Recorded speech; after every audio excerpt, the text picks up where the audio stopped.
Saya Susana, saya punya usaha catering, jadi tidak hanya lumpia saja, saya snack and catering, mulai buka usaha sebenarnya itu sudah lama, dari tahun 2002.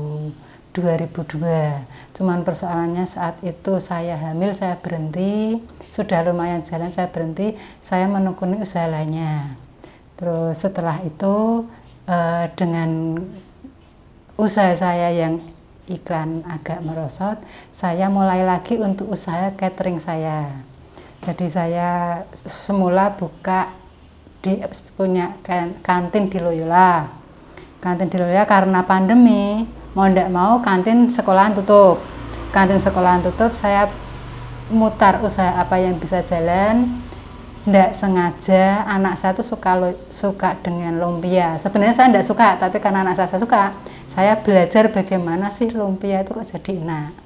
Saya otak-atik rasanya masuk, saya coba ke teman dicoba, suami saya juga mencoba, enak, coba dijual semula sedikit-sedikit dari teman ke teman, terus tidak sengaja kakak itu bosnya ada ulang tahun yang di Jakarta datang, membeli ke saya, sekalian mau ditawarkan, sekalian memberi, sekalian coba icip-icip, siapa tahu suka.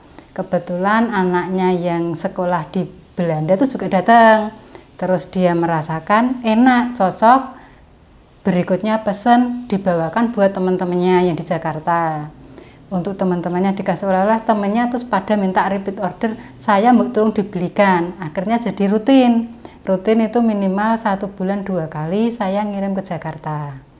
Terus juga dari tetangga, dari teman-teman, mereka juga dibawa oleh-oleh ke Kalimantan, ke Solo, ke Surabaya, ke Malang untuk oleh-oleh. Kalau yang rutin itu di Jakarta, mereka minta dikirim, kalau tidak dibawa sendiri, dikirim lewat paket Paxel. Selain tadi, selain tadi masih ada ke Wonogiri, ke Bandung, terus ke Malang, Surabaya, Jogja juga, Mas, Jogja. Saya ndak sukanya itu dari aroma rebungnya di awalnya, bukan apanya. Terus dari aroma rebungnya itu yang membuat saya tidak menyukai lumpia itu. Tapi terus akhirnya karena anak saya yang laki itu suka lumpia, piye to carane buat biar rebung itu tidak bau. Kebetulan anak saya yang perempuan itu kalau makan lumpia yang rebungnya masih bau, dia tidak mau makan. Nah, terus saya berusaha gimana caranya biar lumpia bau rebungnya itu hilang. Saya mencoba, akhirnya kalau untuk tesnya saya nggak bisa merasakan karena saya tidak suka nggih. Nah, yang merasakan suami sama anak-anak. Terus mereka bilang enak, oh berarti saya nyoba makan, oh makan enak, rebung enak itu seperti ini. Nah, terus akhirnya saya semacam itu. Setelah itu karena saya akhirnya, oh ya enak itu seperti apa, akhirnya oh seperti ini, makanya sekarang terus saya belajar seperti itu. Jadi saya kalau sekarang sudah mulai suka karena ternyata membuat sendiri itu lebih enak daripada nyun sewu, karena kalau beli kadang masih ada aroma rebungnya. Jadi anak saya juga tidak mau, makanya kalau mau tidak mau akhirnya saya belajar bagaimana biar rebung itu tidak bau. Ya kalau nyun sewu, kalau saya beli lumpia ada bau rebung saya taruh. Tapi kalau bau rebungnya hilang saya pasti makan. Karena aromanya itu sudah tidak menggugah selera. Kalau sudah berbau aroma itu selera sudah tidak ada, makanya saya tidak berani. Kalau sudah rasa ada aroma itu saya taruh. Varian sendiri saya dari vegetarian, telur, udang, ayam, sama komplit. Untuk vegetarian itu biasanya yang Jakarta itu penggemarnya banyak, mereka pilihnya ke vegetarian. Kalau untuk Semarang lain-lain biasanya mereka mintanya komplit, karena di situ ada ayam, udang, telur. Kalau untuk varian selain varian tersebut kita ada yang lumpia goreng, ada yang lumpia basah. Untuk basah pun bisa langsung dimakan. Goreng biasanya kebanyakan orang kalau dibawa keluar kota pilihnya yang basah karena mereka bisa langsung masuk ke freezer, mau digoreng kapanpun mereka tinggal goreng. Kalau sudah yang digoreng itu untuk biasanya yang dalam kota. Tapi kalau untuk Jakarta pun mereka tetap mintanya digoreng. Mereka punya sistem alat yang penggorengan yang tanpa minyak itu, jadi bisa dimasukkan ke microwave, terus atau yang penggorengan tanpa minyak. Dan itu katanya yang ceritanya pembeli ke saya, biarpun sudah masuk ke kulkas, dicarakan seperti itu, hasilnya tetap enak lagi, crispy lagi katanya. Jadi mereka punya yang saya namanya air fryer. Jadi ada alat khusus mas penggorengan. Jadi itu biasanya bisa digoreng-goreng seperti untuk menggoreng nugget, goreng seperti yang sudah digoreng-goreng itu tuh mas, masuk lagi itu seperti apa pengeringan saja. Itu kenapa Gede itu yang membuat anak saya Via itu buat Bu, ini bagusnya apa ya. Sebelumnya kita sebelum Gede itu dulu kita pakai nama Sandi.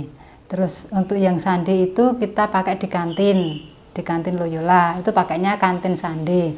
Tapi untuk di cateringnya kita pakai Gede dengan asumsi kita bisa menjadi besar harapan kita. Gede singkatan dari anak saya Gerardo dan Devianti. Dua anak saya itu yang kenapa menjadi nama Gede. Kalau rebung yang baik dan enak itu kita ambilnya memang rebungnya yang khusus nggih.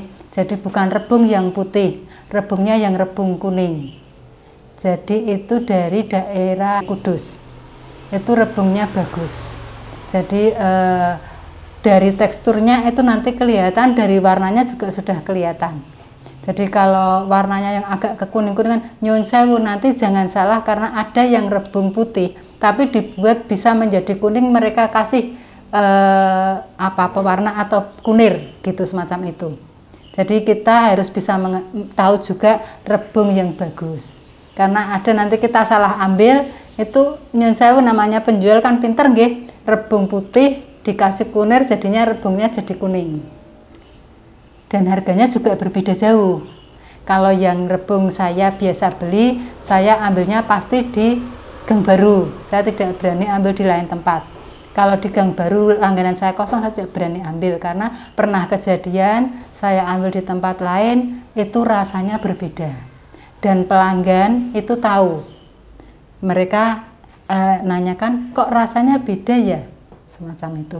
Jadi dengan kejadian itu saya tidak berani lagi. Kalau langganan saya kosong, saya lebih baik nunggu langganan saya ada dulu.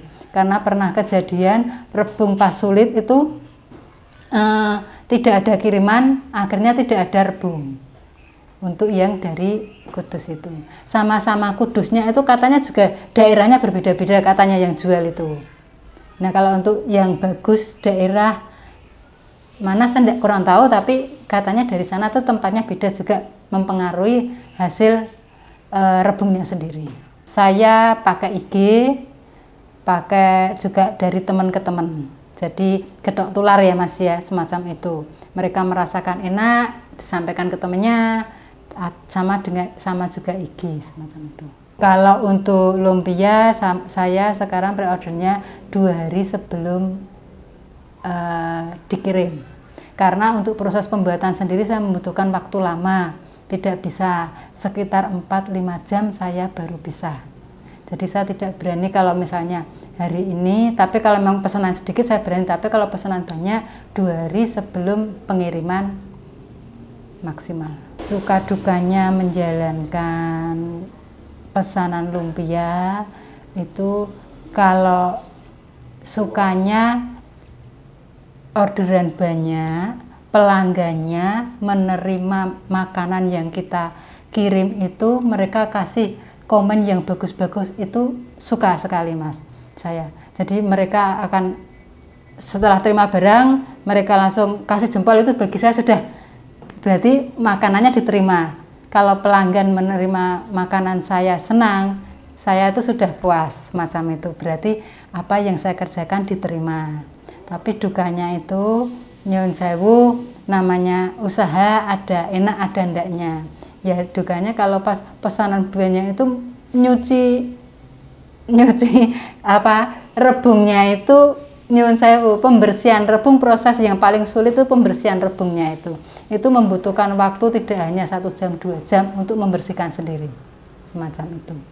Untuk proses memasaknya sendiri, lumpia itu kenapa lumpia saya kasih harga mahal, itu karena proses pembuatan lumpia sendiri membutuhkan waktu yang sangat lama.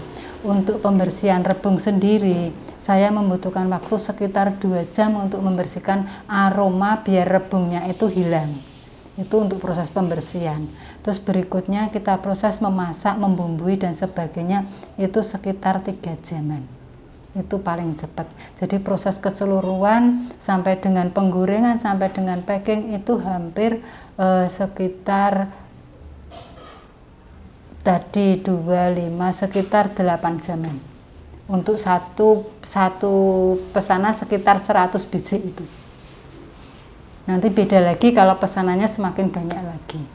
Kalau sistem pengiriman, kalau untuk yang luar kota, biasanya kita pakainya Paxel. Jadi kita Paxel, kita bilangnya sama Paxel itu, kita minta yang di freezer. Jadi selama ini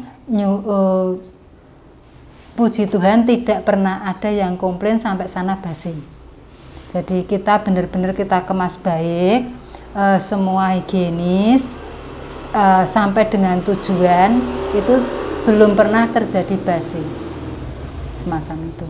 Jadi kita packingnya baik, terus kita pakainya Paxel. Karena saya brandnya pakai Paxel, kan di Paxel kan mereka ada yang freezer. Tapi kalau selain itu saya nggak berani. Karena nyun sewu kalau di lain tempat hasilnya kurang bagus. Untuk lumpia sendiri saya mulainya tahun 2019-an.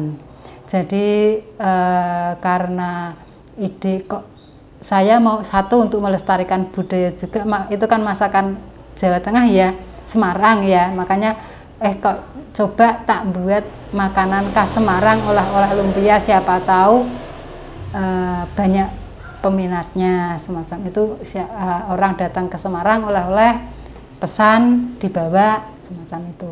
Itu mulai dari terbersit itu tahun 2019. Terus kemarin mulai aktif lagi gara-gara pandemi itu, saya galakkan lagi ya. Terus ya lumayan hasilnya lumayan, banyak peminat. Mereka tidak datang ke Semarang, mereka hanya WA, kita kirim langsung ke Jakarta. Jadi karena saya usaha lumpia ini dari kecintaan saya kepada anak-anak saya ya. Karena saya sendiri kan asalnya tidak suka, tapi suami saya suka, anak saya suka. Saya tak nyoba buat sendiri. Saya dasarnya itu aja sih. Dari cinta itu makanya saya bisa membuat masakan lumpia. jadi bukan karena saya bisa masak, enggak, malah sebenarnya saya lumpia itu belum pernah sama sekali masak. Jadi karena saya kecintaan saya pada suami sama anak-anak saya, tak buatan saya sendiri bagaimana gitu. Saya mencoba, ternyata kok bisa diterima, malah tidak hanya sama suami anak-anak, malah bisa saya jual juga. Saya selain untuk lumpia, saya juga usaha saya snack and catering, jadi saya juga mengirim orderan snack itu yang sudah rutin itu SMA Loyola, setiap hari Jumat dan Sabtu itu saya kirim snack untuk karyawan dan guru. Itu Jumat dan Sabtu, terus nanti belum lagi untuk pesanan-pesanan dari luar-luar. Saya sistemnya berdasarkan order, jadi ada order kita buat semacam itu. Juga selain snack, saya juga buat nasi kotak, nasi box sesuai dengan pesanan. Itu untuk pemesan sendiri saya sudah mempunyai langganan seperti di kantor pajak Semarang Selatan, teman-teman mereka ada acara, mereka ada kegiatan, ada apa, pesan di tempat GD Catering. Kalau untuk usaha sendiri, semua usaha itu ada naik turun, ada senang susahnya. Tidak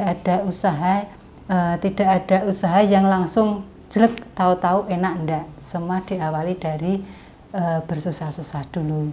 Jadi misalnya ada kendala, kita mau mau mencapai titik yang tertinggi, ada kendala, itu sudah biasa. Jadi jangan takut untuk berusaha hanya karena kendala-kendala itu.